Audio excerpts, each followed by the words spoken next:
Και όπως σε κάθε καλή ιστορία έχει ένα εμφανές και ένα κρυφό μήνυμα, σήμερα θα μιλήσουμε με την κυρία Χρήστα Χοντζόγλου, μια εκπαιδευτικό από τον Πειραιά, για το πώς οι μαθητές ενός σχολείου πήραν πάνω τους αυτό που δεν κατάφερε να πάρει η πολυεπικοινωνία. Η γενίκευση, κυρία Χοντζόγλου, το αντιλαμβάνομαι, αλλά από την άλλη, όταν οι μαθητές μιας τάξης αρνούνται να παίξουν σε μια καλωστημένη, καλοσκηνοθετημένη παράσταση ενός πολύ κακού έργου, σημαίνει ότι εσείς ως εκπαιδευτικοί τους έχετε μάθει ότι δεν πρέπει να κοροϊδεύουν τους εαυτούς τους, και αυτό είναι ένα σπουδαίο μάθημα. Καλή σας μέρα. Καλή σας ημέρα. Σας ευχαριστώ για τη φιλοξενία. Είναι χαρά μας και υποχρέωσή μας. Αυτός είναι ο λόγος τελικά που μπήκατε σε δυνητική αργία? Νομίζω ότι η μία πλευρά είναι αυτή, η κύρια. Υπήρξε αυτή η κοινή κινητοποίηση και οι μαθητές, όπως σωστά περιγράψατε, αρνήθηκαν να παίξουν αυτό το ρόλο. Θεώρησαν υποτιμητικό και προσβλητικό για την ίδια την καθηγήτριά τους το να μπει κάποιος μέσα στην τάξη τους και να αμφισβητήσει στην ουσία όλη τη διαδικασία τη μαθησιακή, που είναι μια ολόκληρη σχέση κάθε φορά που αναπτύσσεται ανάμεσα στον εκπαιδευτικό και τους μαθητές. Δεν είναι κάθε φορά ίδια, κάθε φορά διαφοροποιείται ανάλογα με τις συνθήκες, και άρα αυτό οι μαθητές το αντιλαμβάνονται και αρνήθηκαν. Είναι η μία πλευρά. Η άλλη είναι ότι είναι κομμάτι της γενικευμένης επίθεσης που το βλέπουμε. Χτες διάβαζα και για την περίπτωση του γιατρού του Παπα-Νικολάου και των γιατρών εκεί, που και αυτοί απειλούνται με διώξεις. Είναι μια γενικευμένη επίθεση που λέει ότι δεν θα πρέπει κάποιος να διαμαρτύρεται. Είτε είναι ο λαός ολόκληρος που δέχεται την καταστολή στους δρόμους αυτή την περίοδο που βγαίνει και διδηλώνει για το έγκλημα των τεμπών. Είτε είναι ο κάθε εργαζόμενος μέσα στο δικό του χώρο, είτε η νεολαία, η φοιτητική, η νεολαία, η μαθητική. Δεν θα πρέπει να διαμαρτύρεται, αλλά ότι θα πρέπει να υπομένει αδιαμαρτύρητα και να αποδέχεται αυτό το μέλλον που της ετοιμάζουν. Αυτό το σκληρό εργασιακό μέλλον, το κοινωνικό μέλλον, όλη αυτή την δυσκολία που διαγράφεται μπροστά. Κυρία Χοντζόγλου, η θριαλίδα σε αυτή την ιστορία που συζητάμε σήμερα ήταν αυτό που ονομάζει η κυβέρνηση αξιολόγηση, αλλά στη συνέχεια έχουμε αυτό που ονομάζει η κυβέρνηση αυταρχισμός. Έχουμε ποινικοποίηση της συνδικαλιστικής δράσης, διότι η ιστορία που είπαμε για την καθηγήτρια και τους μαθητές δεν αφορά εσάς. Δεν ήσασταν εσείς η υποαξιολόγηση καθηγήτρια, και θέλω να μου πείτε, αν έχετε την καλοσύνη, και ποια είναι η διαδικασία αξιολόγησης με βάση την πρόνοια του Υπουργείου. Τι προβλέπει δηλαδή ο νόμος? Ναι. Για να γίνει κατανοητό δηλαδή στους ακροατές γιατί συζητάμε. Γιατί ξέρετε, το κομμάτι της αξιολόγησης είναι λίγο ευαίσθητο. Πρέπει να αξιολογούμαστε όλοι, από τον Υπουργό Καραμανλή μέχρι τον τελευταίο δημόσιο υπάλληλο, μέχρι τον τελευταίο επαγγελματία και τον τελευταίο εργάτη. Πρέπει να υπάρχει αξιολόγηση, αλλά ποιος αξιολογεί με ποιους όρους? Ο εκπαιδευτικός κόσμος έχει εδώ και δεκαετίες απαντήσει και συνεχίζει να απαντά το όχι στην αξιολόγηση, με την έννοια ότι οι αξίες, με την έννοια ότι το εκπαιδευτικό έργο δεν μπορεί να μετρηθεί, αλλά και ότι οι αξίες τις οποίες καλούμαστε να μεταδώσουμε είναι, να μην πως, είναι σάπιες, αυτό που λέμε.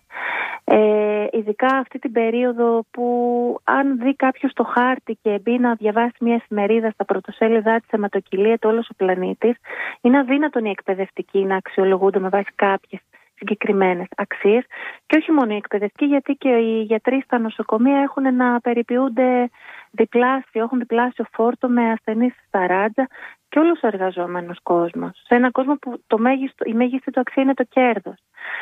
Όμως, για να πάω στο συγκεκριμένο, να πω ότι ο νόμος για την αξιολόγηση λέει ότι αφορά όλους τους εκπαιδευτικούς, αλλά έχει προσπαθήσει να επιβληθεί σε πρώτη φάση τους νεοδιόριστους συναδέλφους μας.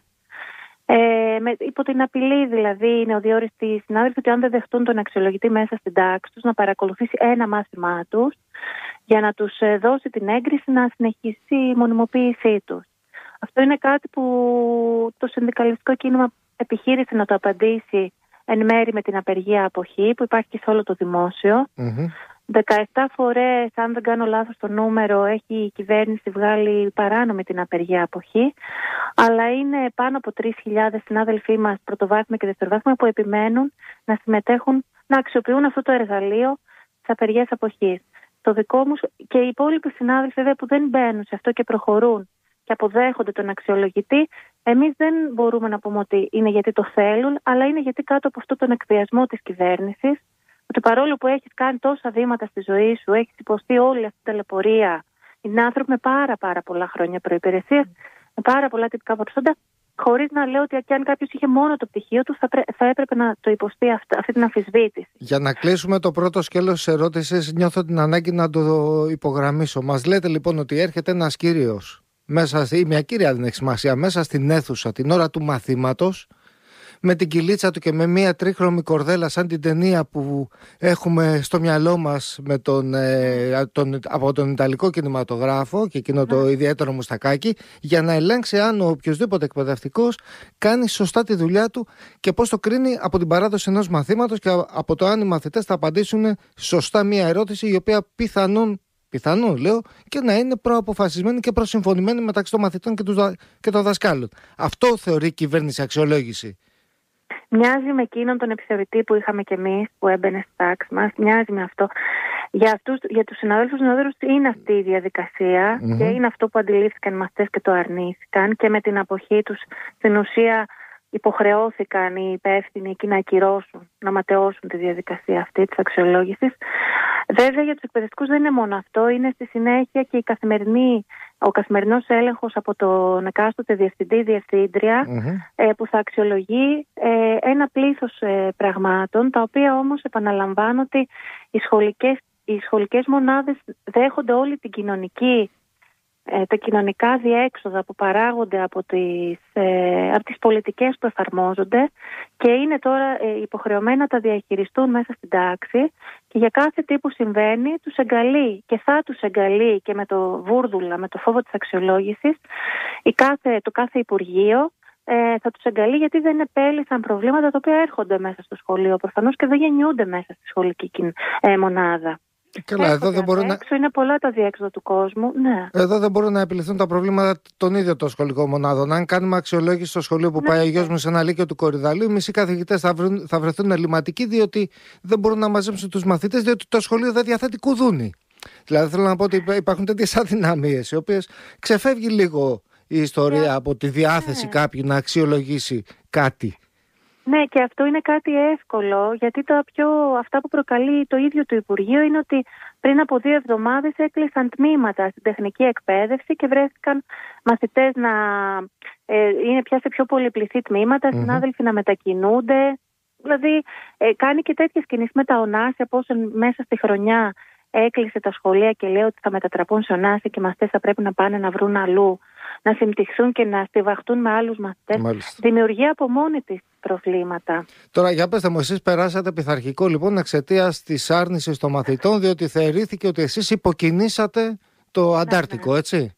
Ναι, οι κατηγορίες είναι για οργανωμένη και προσχεδιασμένη προσπάθεια να ακυρωθεί η αξιολόγηση. Και υπάρχει μια εγκύκλωση που λέει ότι αυτό είναι πειθαρχικό παράπτωμα. Βέβαια, με βάση το πώς στοιχειοθετήθηκε όλο το πειθαρχικό και το πόρισμα, αν κάποιος καθόταν να το μελετήσει, θα έβλεπε ότι οι ερωτήσεις και με τον τρόπο που διατυπώθηκαν στους μάρτυρες αλλά και σε εμένα, μία προς μία στοιχειοθετούσαν το κατηγορητήριο. Επειδή υπάρχει το νομικό οπλοστάσιο για φωνασκίες, που είναι τα συνθήματα που φωνάξαμε με τους μαθητές, το εμπρός λέμι σκύβει στο κεφάλι, η άσκηση ψυχολογικής βίας που μεταφράζεται σε ψυχολογική βία του νόμου Χατζηδάκη, επειδή τα παιδιά είπαν στη συνάδελφο ότι εμείς κυρία σας αγαπάμε και δεν θέλαμε να το περάσετε όλο αυτό, και είπαν και προς τον αξιολογητή εσείς να φύγετε γιατί η καθηγήτριά μας είναι τέλεια. Αυτές οι κουβέντες μεταφράζονται στο πειθαρχικό που ας πούμε έχουν σκοπό πρόθεση να με απολύσουν ως ψυχολογική βία. Για μένα είναι ό,τι πιο όμορφο έχω ακούσει από μαθητές, να εκφράζουν αυτήν την αλληλεγγύη απέναντι στους καθηγητές τους τόσο με έναν τόσο αυθόρμητο τρόπο, απλώς και μόνο γιατί καταλαβαίνουν ενδεχομένως ότι δεν θα ήθελαν ούτε οι γονείς τους να το περνάνε αυτό το πράγμα το εξευτελιστικό, να πρέπει να δώσουν μία παράσταση.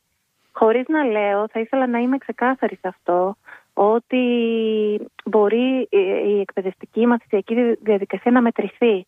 Εγώ δεν πρεσβεύω την άποψη μιας άλλης αξιολόγησης προσωπικά και θα ήθελα να γίνει σαφές, γιατί πραγματικά μέσα στην τάξη δευτερόλεπτο το δευτερόλεπτο είναι διαφορετικό το κλίμα, είναι διαφορετικές οι ανάγκες και μακάρι να υπάρχει και η δυνατότητα να ασχοληθούμε και πιο ιδιαίτερα με τα παιδιά και τον κάθε μαθητή, κάτι που γίνεται σχεδόν αδύνατο όταν τα τμήματα είναι 28 και 30. Αναφίβολα. Αλλά πρέπει να σας πω ότι στο κομμάτι της αξιολόγησης έχουμε μια διαφωνία, διότι εγώ σας έχω αξιολογήσει από τη συμπεριφορά των μαθητών σας σε πάρα πολύ ψηλό επίπεδο. Σας έχω βάλει πολύ καλό βαθμό, δηλαδή, θέλω να πω. Διότι αυτούς τους ανθρώπους χρειάζεται η κοινωνία μας. Ανθρώπους οι οποίοι αντιστέκονται, ανθρώπους οι οποίοι βγαίνουν μπροστά και με προσωπικό κόστος, έτσι. Αλλά αυτό είναι μια συζήτηση που μπορούμε να την κάνουμε σε άλλη φάση. Ναι, θα ήθελα να πω ότι, μιας και το λέτε και συγγνώμη, ότι αυτή είναι μια άλλη αξιολόγηση που είναι η αξιολόγηση του κόσμου. Εγώ δέχομαι εκατοντάδες μηνύματα αλληλεγγύης και συμπαράστασης που λένε Χρήσα, κράτα γερά, θα νικήσουμε. Ή βγήκε το ομόφωνο ψήφισμα από το σχολείο μου και από τους μαθητές και από τους γονείς τους, ότι να γυρίσω πίσω στη δουλειά μου. Αυτή είναι μια άλλη αξιολόγηση, αλλά δεν είναι της κυβέρνησης. Ναι, όχι. Στο κομμάτι συμφωνώ. Όλοι αξιολογούμε και όλοι τασσόμαστε με έναν τρόπο στο βίο μας, στη ζωή μας. Απολογούμε. Απλά εγώ έχω μια τάση να δίνω πρόσημο στις λέξεις. Αλλά όχι το πρόσημο που θέλουν οι άλλοι να δίνουν στις λέξεις. Ναι. Λοιπόν, νομίζω όμως ότι έχει γίνει κατανοητό και το πνεύμα μου και από εσάς και από τους ακροατές που μας ακούνε. Πέστε μου τώρα κάτι ακόμα. Εσείς περνάτε λοιπόν πειθαρχικό. Το πειθαρχικό κρίνει 5-0. Το έχω καταλάβει καλά ότι εσείς δεν είσαστε υπεύθυνοι για την υποκίνηση, ας πούμε, για το Αντάρτικο? Όχι. Πώς έχει γίνει? Έχουμε περάσει, και είναι και ο συνάδελφος μου Δημήτρης ο Χαρτσουλάκης, πως μέλος του ΔΟΥΣΟΥ τη Θελημαία Πειραιά ήρθε εκείνη τη μέρα στην κινητοποίηση και έχει και εκείνος τις ίδιες κατηγορίες με μένα. Και να κλείσουμε αν θέλετε με αυτό. Ναι, περάσαμε αυτό το πειθαρχικό που έβγαλε ένα πόρισμα που λέει ότι με αυτή τη συμπεριφορά μας και οι δύο είμαστε χαρακτηριστικώς αναξιοπρεπείς. Και έχουμε και το ποινικό μέρος. Με βάση αυτό, όταν κάποιος δημόσιος υπάλληλος έχει χαρακτηριστικώς αναξιοπρεπή συμπεριφορά, μπορεί να τεθεί ζήτημα από τον Υπουργό να τεθεί σε αργία, δηλαδή να απομακρυνθεί από το σχολικό περιβάλλον. Ως επικίνδυνος. Αυτή είναι μια ποινή που εφαρμόζεται σε πολύ σκληρές κατηγορίες, είτε για κάποιον που έχει πάρει δημόσιο χρήμα, κατηγορείται τουλάχιστον, ή για σεξουαλική παρενόχληση. Μάλιστα. Και λέει ότι αυτό μπορεί να είναι επικίνδυνος, άρα μέχρι να εκδικαστεί το πειθαρχικό να τον απομακρύνει από την τάξη, να μην είναι με τα παιδιά. Εγώ δεν ξέρω σε τι είμαι επικίνδυνη, δεν έχει απαντήσει ο Υπουργός. Έγινε λοιπόν ένα νέο πειθαρχικό συμβουλευτικό για να πει στον Υπουργό αν πρέπει να απομακρυνθώ. Αυτό γνωμοδότησε 5-0. Κάτω βέβαια από το βάρος των διαδηλωτών που ήταν απ' έξω και των απεργών. Ο Υπουργός όμως αυτό το αγνόησε, λέγοντας ότι είναι μόνο συμβουλευτικό και εγώ θα προχωρήσω να την απομακρύνω από την τάξη της, και άρα είναι σαφέστατο ότι είναι πολιτική η δίωξη, ότι είναι επικίνδυνο. Ας κλείσουμε, θα έλεγα, όπως ξεκινήσατε ακριβώς, που συμφωνώ δηλαδή, ότι ένας εκπαιδευτικός που μιλάει με τους μαθητές και από κοινού αγωνίζονται, γιατί εμείς είχαμε αγωνιστεί και για τα τέμπη. Ήμασταν μαζί με αυτά τα παιδιά στις διαδηλώσεις του προηγούμενου έτους στον Πειραιά. Αν θυμόστε, που χιλιάδες μαθητές λίγες μέρες μετά το έγκλημα είχαν βγει στους δρόμους. Ήμασταν μαζί και διαπαιδαγωγούμασταν εκεί από κοινού. Και εκεί να μου μάθαιναν πως η νεολαία με έναν αυθόρμητο τρόπο, όταν βλέπει να δολοφονούνται νέοι που απλώς ταξιδεύουν, βγαίνει στον δρόμο. Και μάθαινα κι εγώ από εκείνα και τους μάθαινα και εγώ με τη στάση μου ότι δεν μπορούμε να είμαστε παρατηρητές.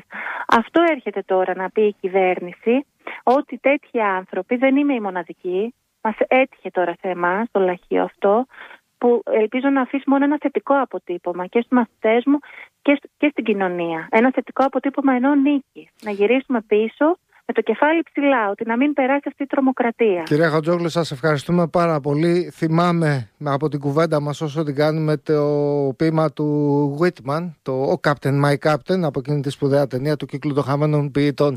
Σας ευχαριστούμε πάρα πολύ. Καλή συνέχεια στην προσπάθεια που καταβάλλετε. Να ξέρετε ότι είμαστε αλληλέγγυοι και αρρωγοί όσο μπορούμε στην προσπάθεια αυτή να σπάσει αυτό το αξιολόγηση από ανάξιους ανθρώπους. Σας ευχαριστούμε. Καλή σας μέρα. Καλημέρα, εγώ ευχαριστώ. Γεια.